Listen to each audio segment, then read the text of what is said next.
भारत के मुख्य न्यायाधीश आदरणीय जस्टिस सूर्यकांत की एक टिप्पणी, जो पहले तो एक पॉलिटिकल सटायर के रूप में ली गई और उसके बाद उसको एक पॉलिटिकल व्हीकल बनाने की कोशिश की गई, ताकि उसके द्वारा भारत की सरकार के विरुद्ध एक तरह का माहौल बनाया जा सके और उस पर अपनी राजनीतिक रोटियां सेकी जा सके। और इस पूरे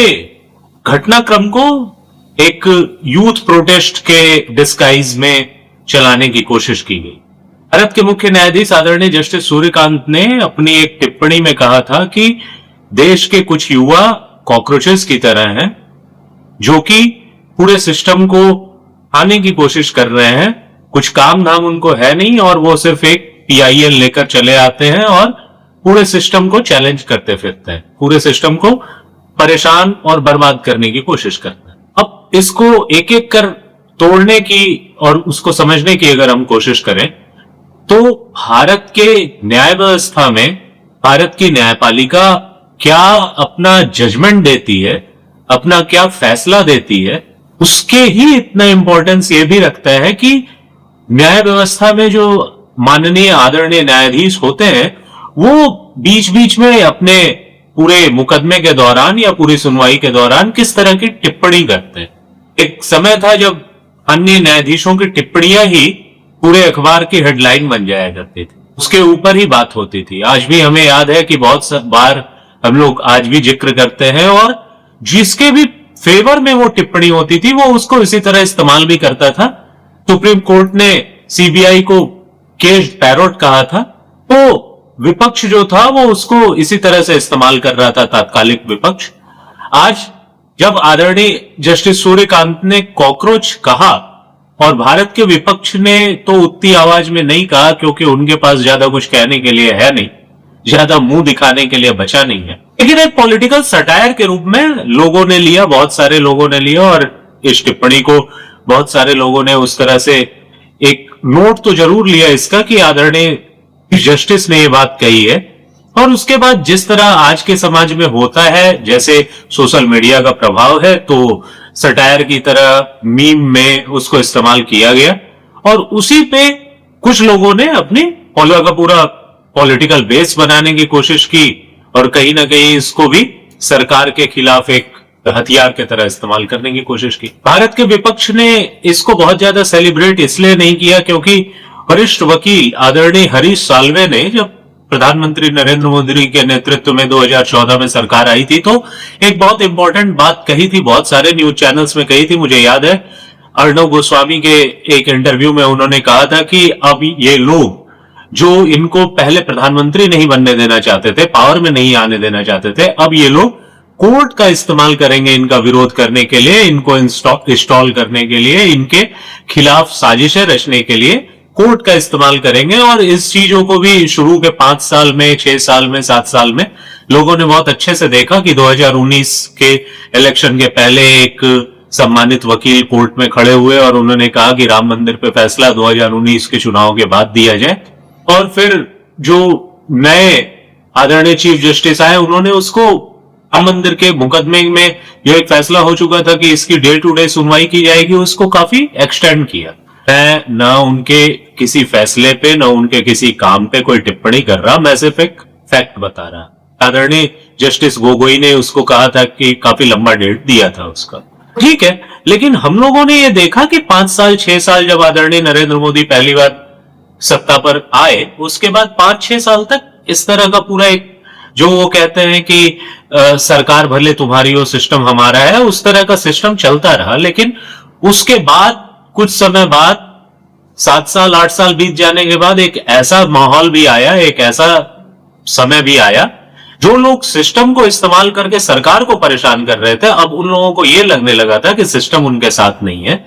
अब उनकी न सरकार है न उनका सिस्टम रह गया है। और उसके बाद से वो लोग तो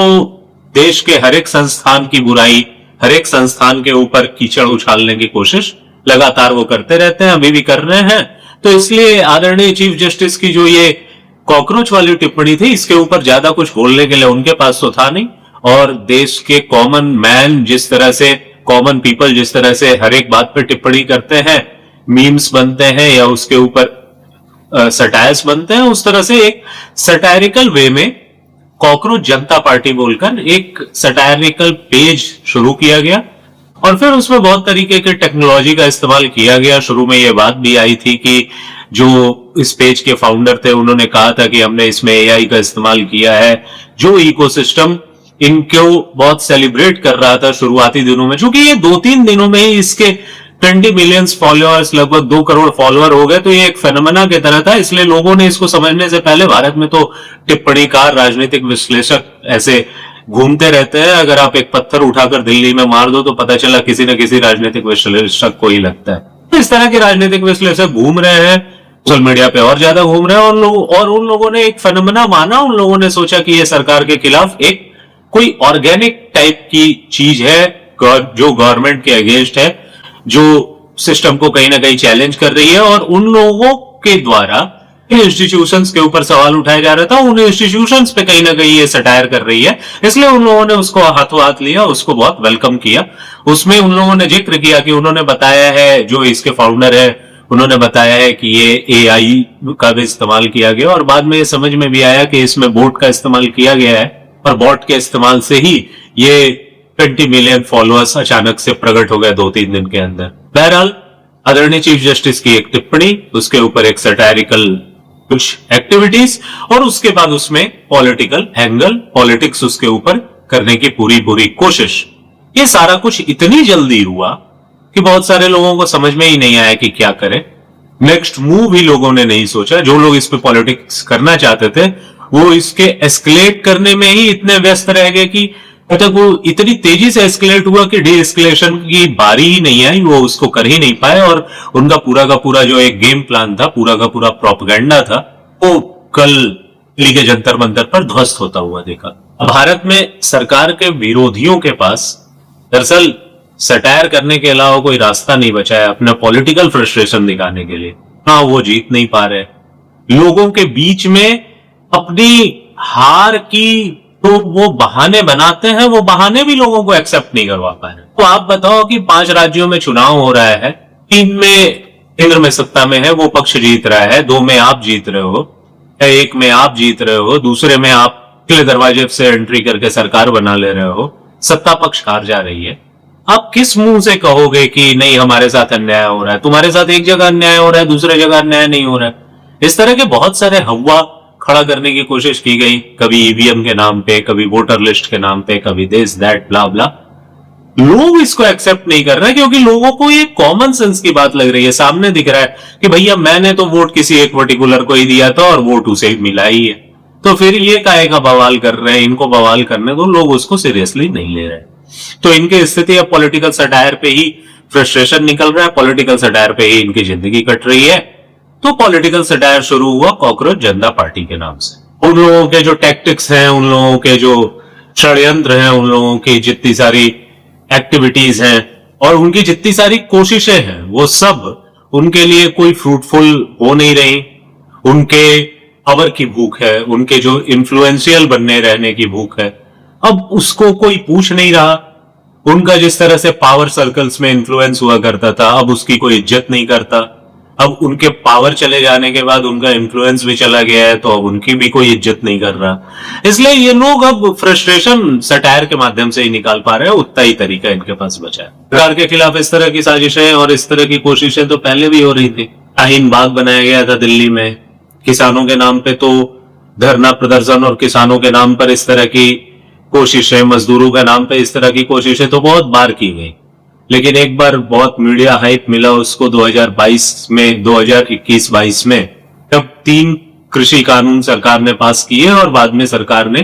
आंदोलन की भी वजह से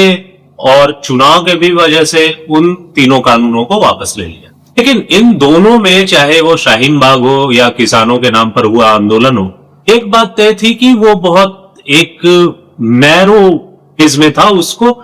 पिन डाउन करना आसान था सरकार के लिए। उसको कास्ट, कम्युनल बिगटरी और उसको पॉलिटिकल इन्फ्लुएंस उसके पीछे का दिखाकर उसको थोड़ा सा सरकार ने भी कोशिश की और सरकार काफी हद तक सफल भी रही कि उसको पिन डाउन कर सके। लेकिन इस बार जो करने की कोशिश की गई, इस सैटेरिकल एक आंदोलन को खड़ा करके, सटायरिकल पार्टी, सटायरिकल ग्रुप को खड़ा करके वो कोशिश ये की गई थी कि इसमें कम्युनल बिगटरी, पॉलिटिकल जो इन्फ्लुएंस है वो सारे लोग रहेंगे, वो कवर तो उन्हीं का रहेगा, लेकिन इसको हम लोग फेस देंगे वो स्ट्रेटेजी के तहत, जिसपे वो कहा गया था बहुत फेमस सा कि हम अपने आइडियोलॉजी से समझौता नहीं कर रहे हैं, हम सिर्फ अपने स्ट्रेटेजी बदल रहे हैं। तो इसी तरह स्ट्रेटेजी इसमें बदली गई और स्ट्रेटेजी बदल के कोशिश की गई कि ये काफी ज्यादा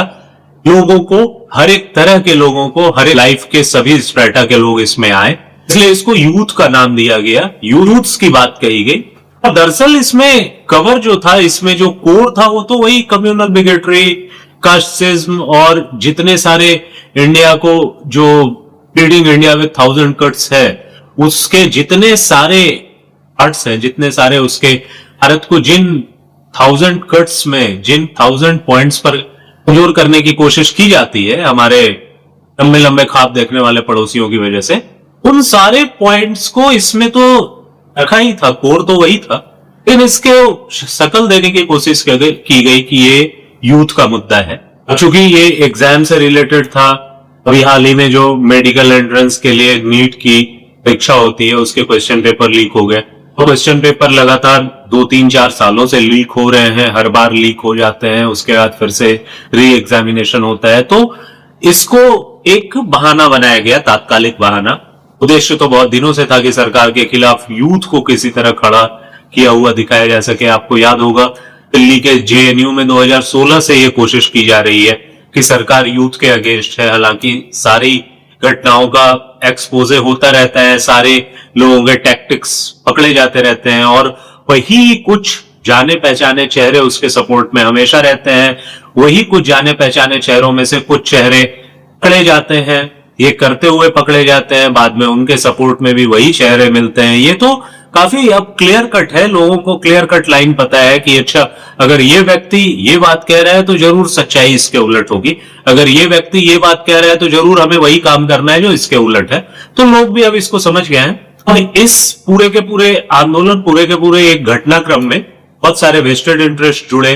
कोचिंग्स जुड़े, इसमें बहुत सारा मैनेजमेंट कोटा के नाम पे जो माफिया चलता है वो भी लगातार ये कोशिश कर रहा है कि मेडिकल के लिए कॉमन एंट्रेंस होता है, नीट एग्जाम जो होता है उसको हटाया जा सके। मैनेजमेंट कोटा माफिया अलग इसके लिए काम करता है, कोचिंग्स, अब कोचिंग के नाम पे ट्रेनिंग और इस तरह के लोग वो अलग इस पे कोशिशें करते रहते हैं, उनके वेस्टेड इंटरेस्ट अपने हैं। इन सब के ऊपर पेपर लीक का माफिया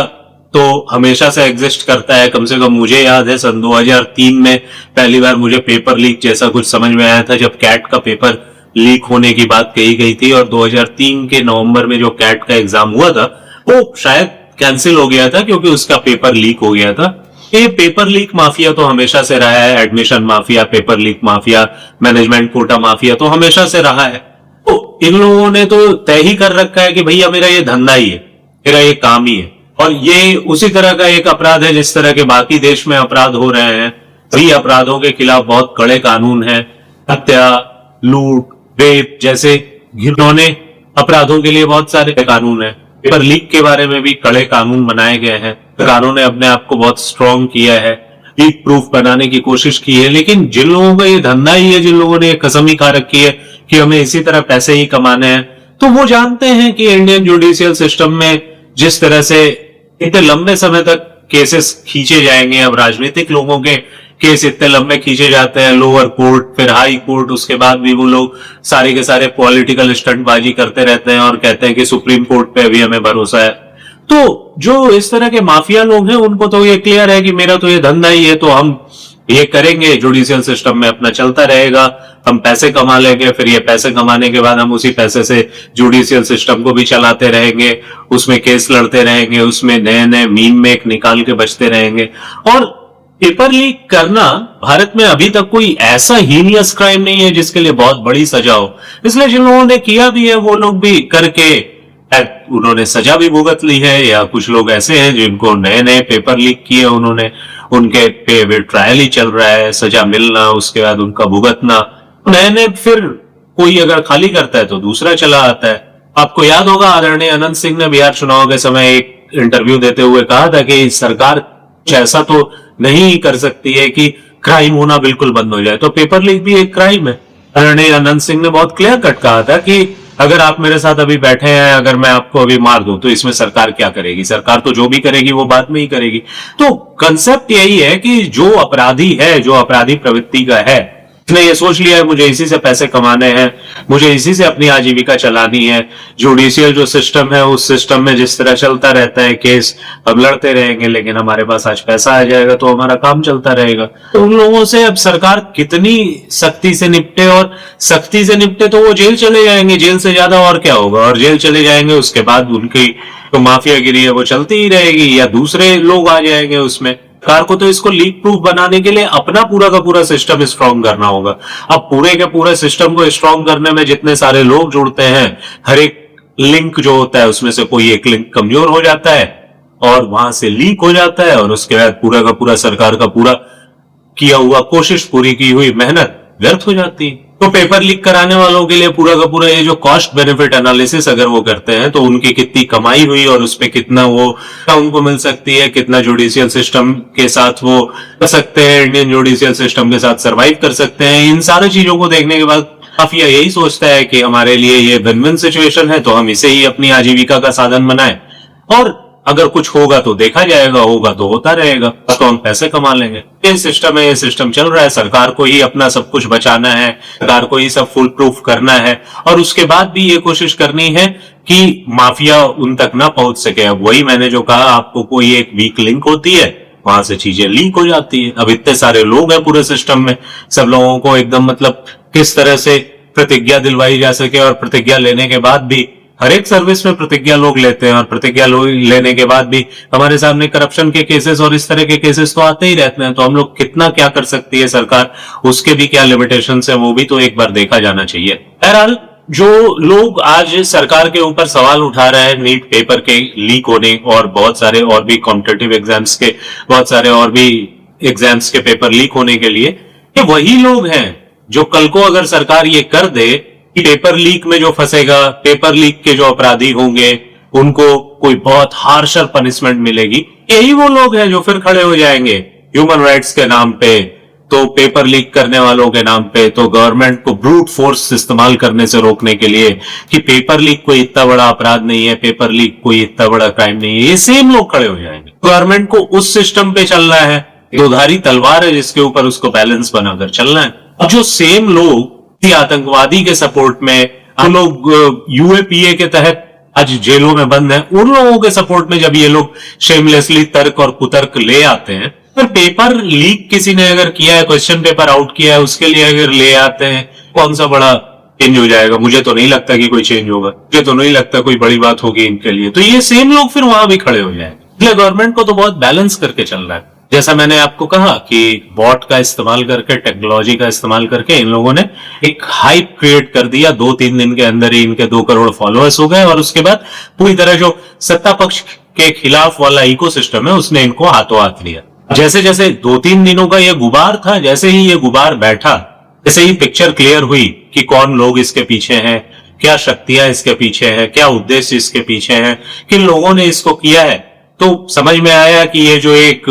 गुबार उठा था, इस गुबार का फायदा तो किसी और को ही मिलने वाला है। बंगाल के बाद तो अब उनके मालिक को ही देश चुनेगा, उनके मालिक को ही देश सुनेगा, उनके मालिक एकमात्र विपक्ष में रह जाएंगे, सरकार के खिलाफ रह जाएंगे शक्ति के रूप में। और यहां पता चला कि कोई तीसरा ही खिलाड़ी इस धुएं के गुबार के पीछे खड़ा था और अपने आप को सेट करने की कोशिश कर रहा था।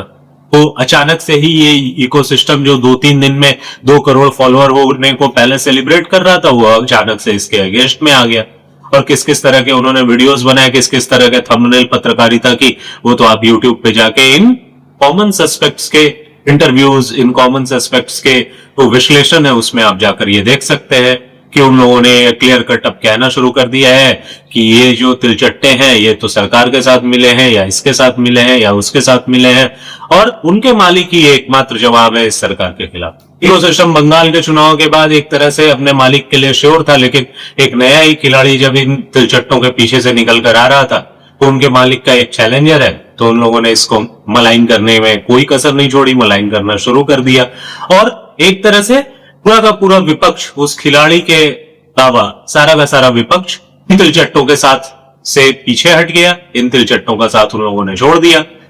वो जो खिलाड़ी था, जो इस धुएं के गुबार के पीछे असल खिलाड़ी था, वही इसके साथ रह गया, और चूंकि वो रह गया तो अब लोगों को और क्लियर हो गया, और बाकी के सरकार के विरोधी सारे के सारे हट गए, तो उसका सपोर्ट सिस्टम ही एक तरह से जाम हो गया, और सपोर्ट सिस्टम जाम हो गया जिसकी परिणति आप लोगों ने जंतर मंतर पर देखी 6 जून को। तब 2 करोड़ फॉलोअर वालों के 2000 समर्थक भी नहीं आए, और वो लोग जो बहुत होपफुल थे, वो जो इकोसिस्टम के परमानेंट मेंबर है,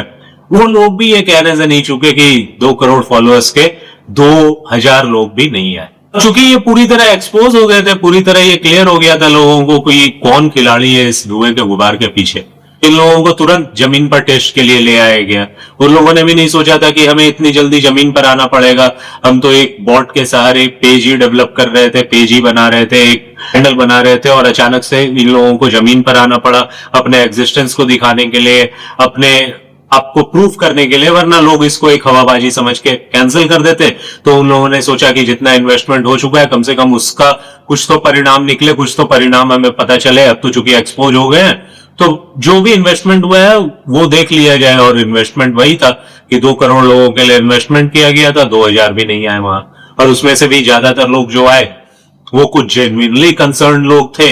जिनको होप थी, या फिर वो लोग थे जो तमाशा देखने आए थे। इन लोगों का प्लान बहुत अच्छा था, इन लोगों का गेम प्लान बहुत अच्छा था, लेकिन समस्या यहां हो गई कि जब ये लोग एक्सपोज हो गए तो अपने लेजिटिमेसी को बनाए रखने के लिए इन लोगों को जमीन पर आना पड़ा, और जमीन पर आने के बाद तो कोई बॉट काम करता नहीं है, कोई टेक्नोलॉजी साथ देती नहीं है, वहां तो लोग ही अल्टीमेटली साथ देते हैं, लोग ही होने चाहिए। और लोगों को समझ में आ गया था कि ये पूरी तरह फ्रॉडगिरी है, तो लोगों ने भी बहुत ज्यादा साथ नहीं दिया। जो एक जेन्युइन काउज भी था, उस कॉज को भी लोग ने ये सोचा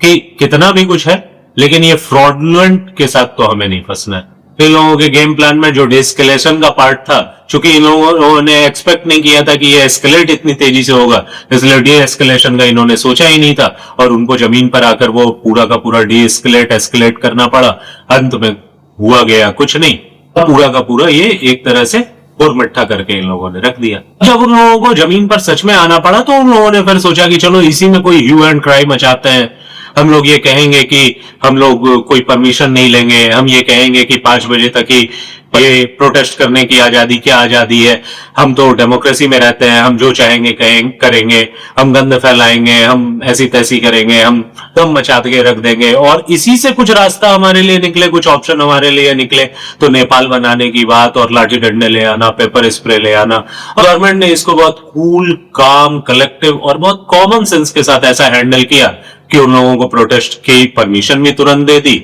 उन लोगों को प्रोटेस्ट करने के लिए जगह भी दे दी, प्रोटेस्ट साइट पे उनके सिक्योरिटी के लिए भी सब कुछ किया। और जब सब कुछ उनके एक्सपेक्टेशन के अगेंस्ट हुआ, तो उनको समझ में नहीं आया कि इसको किस तरह से कहा जाए। शुरू में भी उन्होंने डेस्केलेशन का पार्ट नहीं सोचा था, और उसके बाद भी उन लोगों ने प्लान ही नहीं कर पाए वो कि क्या करे, किस तरह से इसको एक ह्यू एंड क्राई बनाए, ताकि कुछ बवाल हो, कुछ भी हो, कुछ रास्ता मिले, कुछ हमें मौका मिले। उनके सारी की सारी स्ट्रेटेजी, सारी की सारा गेम प्लान धरा के रह गया, और उनकी गुब्बारे की पूरी हवा निकल गई। तो लोग कह रहे थे कि हम प्रोटेस्ट के लिए परमिशन नहीं लेंगे, सिर्फ 5 बजे तक ही प्रोटेस्ट कर सकते हैं। ये कौन सी बात है, वो लोग 3 बजे भाग गए वहां से। एसी चलाओ यार, एसी चलाओ। कहीं देश की बर्दाश्त नहीं हुई उनसे, वो देश में किरांती खेल रहे थे। पूरे घटनाक्रम का बॉटम लाइन बेसिकली 2 ही है। पहला ये, भारत के लोकतंत्र और भारत के पूरे सिस्टम को हम चाहे जितने भी बैठकर सटायर बनाए उसका, कितना भी मजाक उड़ाए उसका, कितनी भी आलोचना उसकी करें, जो एक जेन जी या हमारा जो जेन एक्स जेन वाई था, हमारे लैंग्वेज में भी अगर कहें तो कितनी भी गालियां दे ले उसको, सच्चाई ये है कि ये सिस्टम इतना रोबस्ट है, और इसके सारे के सारे ग्रीवांस रेड्रेसल के मैकेनिज्म से लेकर, शिकायतों के मैकेनिज्म से लेकर, इसके डिलीवरी का जो मैकेनिज्म है वो इतना रोबस्ट है कि कोई भी बॉट, कोई भी कंप्यूटर सिस्टम, कोई भी एआई, और कोई भी 2-4 लोग बैठकर अगर ये सोचे कि इसको मैनिपुलेट कर लेंगे, इसको तोड़ देंगे, तो वो नहीं कर पाएंगे। क्योंकि देश की जनता अपना मैंडेट, अपना विल हमेशा पहले बैलेट के सहारे दिखाती थी। हालांकि बैलेट में बहुत लूट होता था, लेकिन उसमें भी सुधार हुए, और आज के डेट में लोग ईवीएम के सहारे अपना विल बताते हैं। लोगों को पता है कि उनके विल के अनुसार ही काम हुआ है, इसलिए वो अपना विल बता देते हैं ईवीएम के सहारे, और उसके बाद कूल होके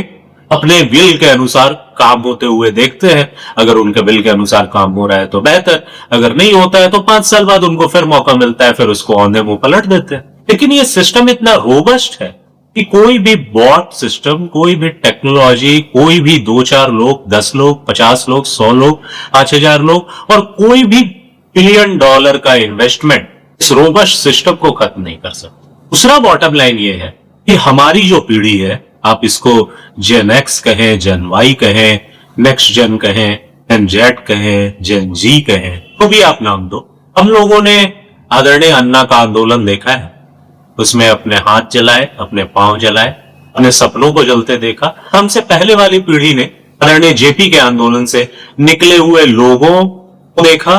उनके लालच को देखा, उनकी हरकतें देखी। तो आदरणीय जेपी के आंदोलन के 40 साल बाद आदरणीय अन्ना का आंदोलन हुआ। अभी आदरणीय अन्ना के आंदोलन को हुए तो कुछ मुश्किल से 12-13 साल हुए। 2050 तक इस तरह के आंदोलन, इस तरह के नाटक, इस तरह के सटायरिकल पेश और इस तरह के जंतर मंतर और रामलीला मैदान से कोई सरकार नहीं बदलने वाली, किसी का कोई पॉलिटिकल एम्बिशन पूरा नहीं होने वाला। कम से कम 2050 के बाद ही जो होगा सो होगा। इसलिए जो आदरणीय अमित शाह ने कहा था कि भाजपा कम से कम 50 साल तक राज करेगी, वो गलत नहीं कहा।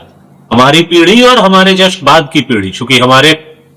पिता लोगों ने, हमारे पिता की पीढ़ी ने आदरणीय जेपी का आंदोलन देखा था, तो हमारी पीढ़ी के जवान होते तक, वो हमारी उम्र के थे तब उन्होंने वो आंदोलन देखा, तो हम जब उनकी उम्र में आए उसमें 2 जनरेशन का कम से कम गैप हो गया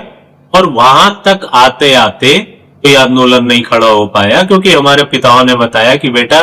हम लोग आंदोलन कर रहे थे, हम लोगों ने पुलिस की लाठियां खाई और नेता ये फलाने फलाने फलाने समाजवादी बन गए, उनका समाजवाद उनके परिवार तक रुक गया। इसलिए इस तरह की बकैतियों में न जाओ। और जब हमने अपनी आंख के सामने देखा आदरणीय अन्ना का आंदोलन और उससे निकले हुए कुछ स्वार्थी तत्व, तो हम अपनी अगली पीढ़ियों को तो कम से कम जरूर बताएंगे। इसलिए 2050 तक निश्चिंत रहो, इस तरह के भसड़ का कुछ रिजल्ट नहीं निकलने वाला है। भारतीय सिस्टम बहुत रोबस्ट है और ये इस तरह के सभी षड्यंत्रों को आराम से सर्वाइव करेगा।